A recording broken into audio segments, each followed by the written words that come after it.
सिंधू नदीचं पाणी अडवताच पाक गुडघ्यावर आलाय। पाकनं भारताला पत्र लिहिलंय। सिंधू पाणी कराराचा पुनर्विचार करा अशी तहानलेल्या पाकिस्ताननं भारताला विनंती केली आहे। भारताने पाकिस्तानची ही विनंती धुडकावून लावली अशी सूत्रांची माहिती आहे।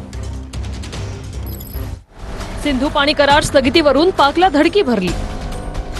पाणी अडवल्याने जलसंकट निर्माण होण्याची पाकला भीती वाटते। घाबरलेल्या पाकिस्तानचं भारताला विनंतीपत्र। विनंतीपत्रात सिंधू पाणी कराराचा पुनर्विचार करा असं पाकनं म्हटलं।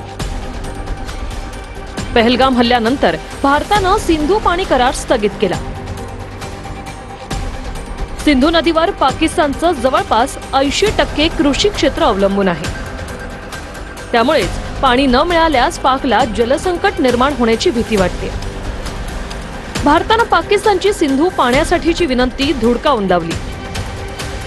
पंतप्रधान मोदींनी आता फक्त दहशतवादावरच चर्चा होईल असं ठणकावून सांगितलं। त्यामुळे आता पाकिस्ताननं गुडघे टेकून भारताला विनंतीपत्र पाठवलं।